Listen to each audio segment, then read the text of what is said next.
Welcome to the channel. Thank you everyone for tuning in. Now, as you guys can see, I've got three brand new Rmalti watches in front of me. I have reviewed these watches a fair few times on the channel already about a couple of the models, and I think they're the new thing on AliExpress to be spoken about. But it's very important we test consistency and reliability of these watches and this brand. So therefore, a lot of the models I've kind of gone back to Rmalti and I said, can I have this one, can I have that one, can I have that one? So I'm trying to get as many from them as I can, just to give you an overall view of of this brand. As you know, a lot of the brands out there like San Martin, even Seaston, now they've been around for a few months, a few years, so we know what to kind of expect from them.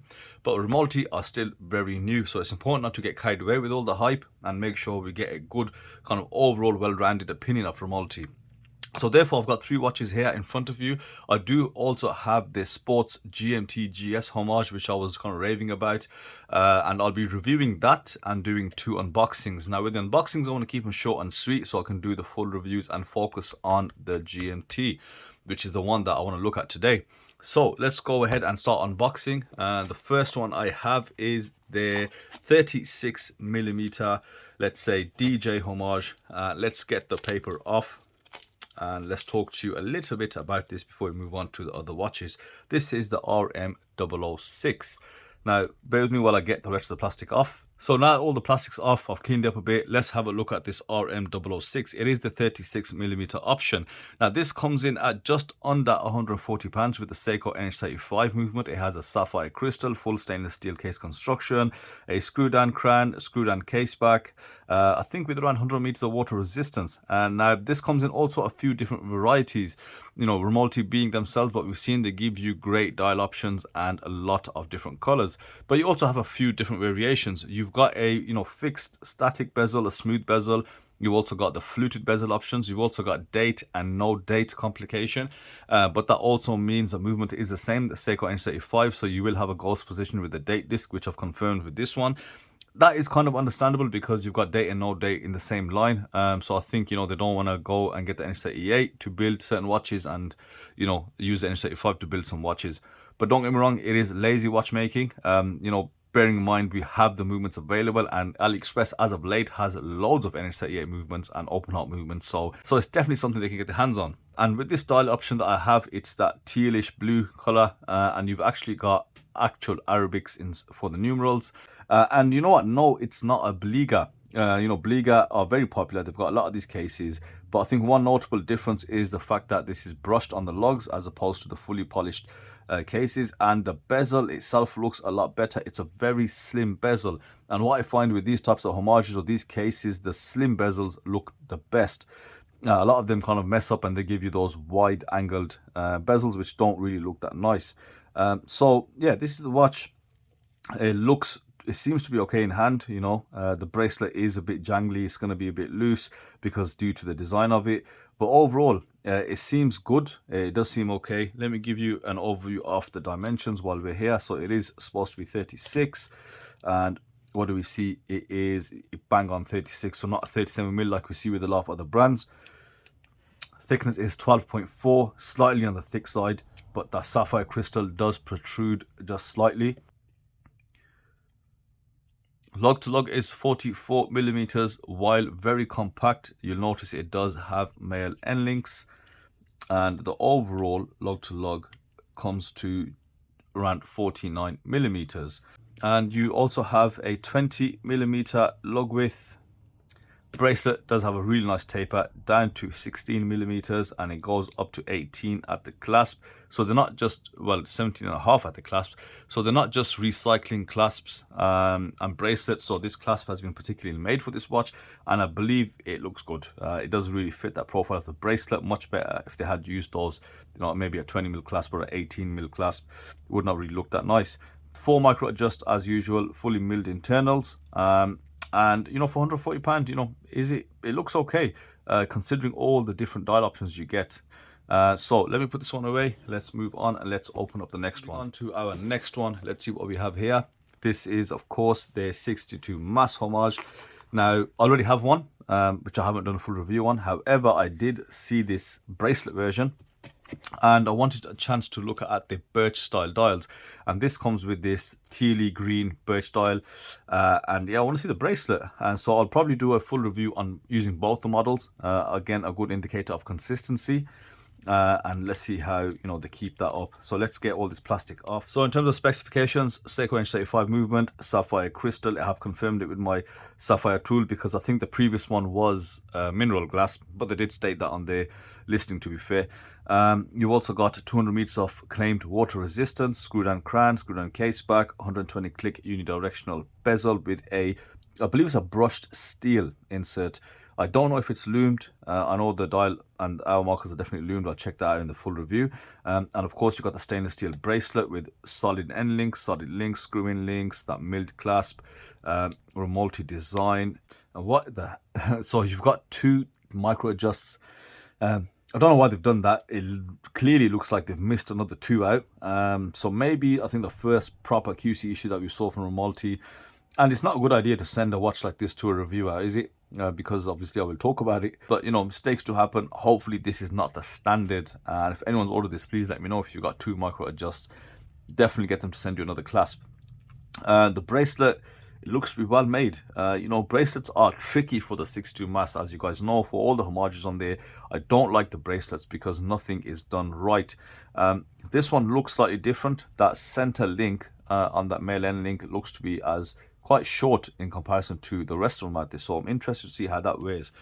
So quick overview of the dimensions. Let's have a look. 38.4 millimeters on the diameter, and then you've got a lug to lug, and you've got lug to lug of 47.5, thickness of 13 millimeters, not too bad for a diver, and the overall lug to lug with those end links, we're looking at 53 millimeters.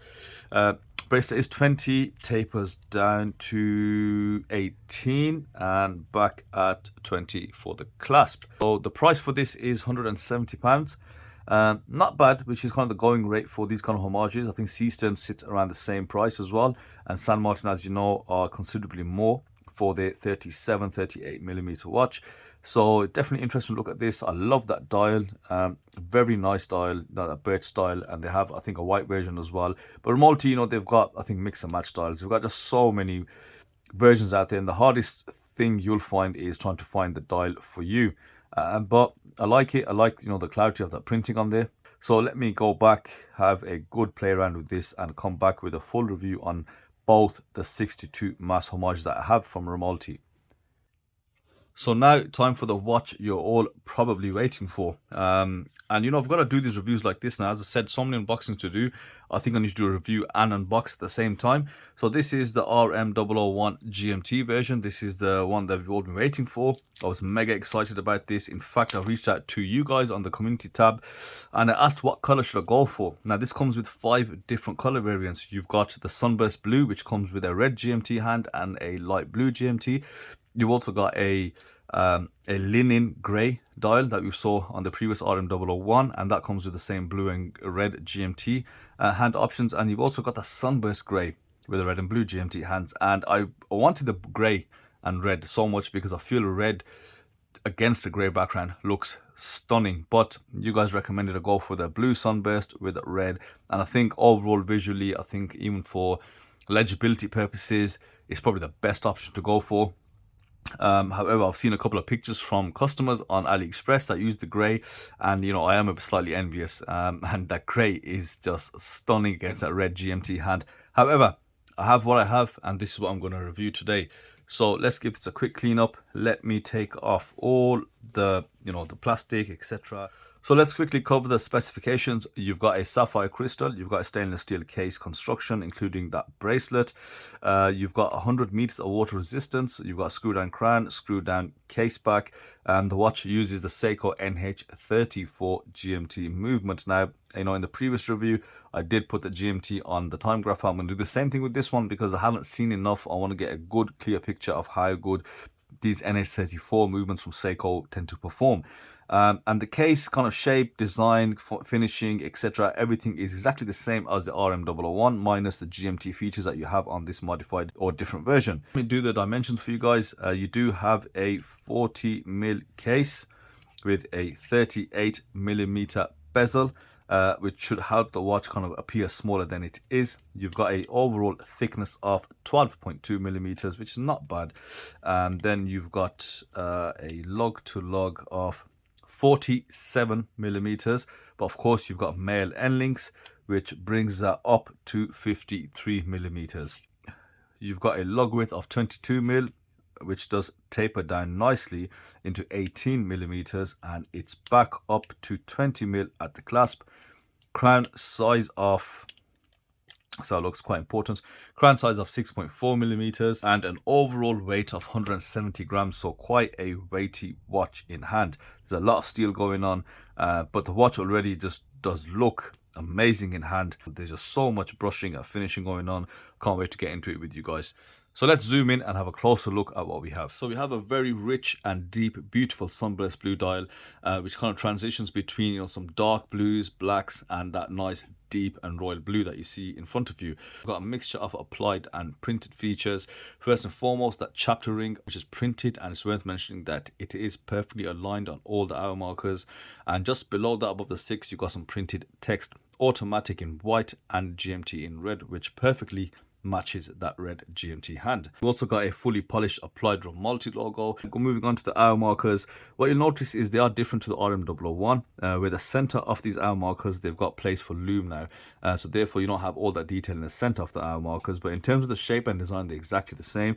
You've got immense fine detailing present. The baton style hour markers do have this brushed edge on either side of the applied lume, and where you can see the chamfers on either side of the hour markers, those are fully polished.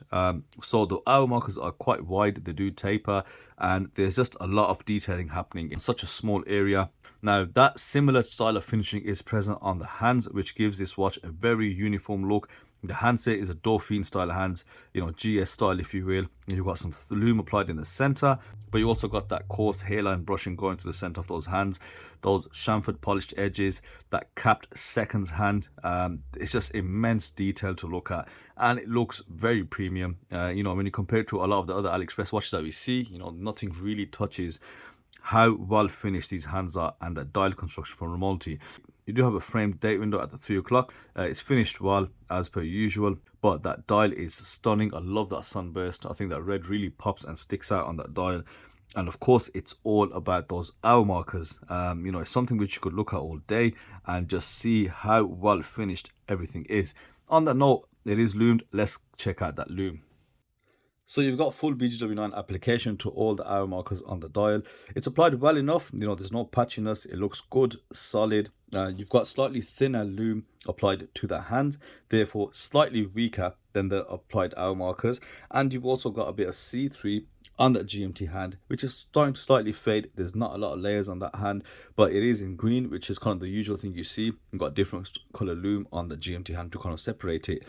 So all in all, looks good. It's a sports watch. It's not meant to be a diver. We have seen the dive watches with incredible lume. However, there are a few areas on this dial where it does lack slightly. Main thing, GMT hand and the minute and the hour hand slightly, but the dial is great and really good to see. Now, one of the changes they've had to do for this watch, being a GMT watch, they've had to put numerals on that bezel.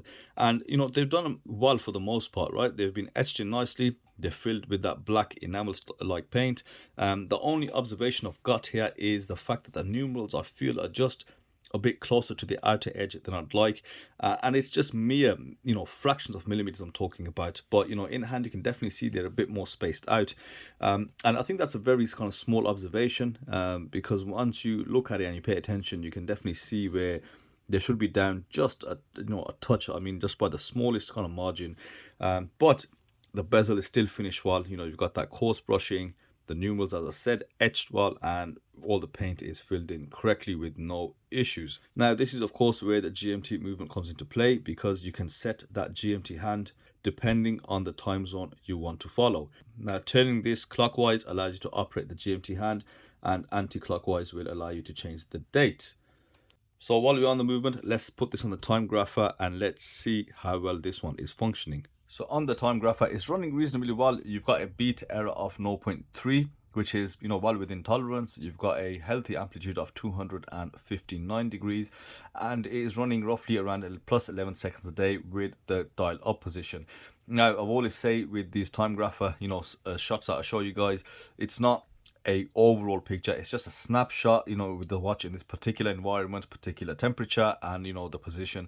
It will fluctuate as it goes through different positions throughout the day, but expect around this kind of accuracy. And I think it is well within spec. Of course, that can be further honed if you know what you're doing. You take off the case back and you can further regulate that movement for yourself, but be careful, it can easily go very wrong. So now we'll move on to the case. You know, the case does have exceptional finishing, same finishing as the RM001.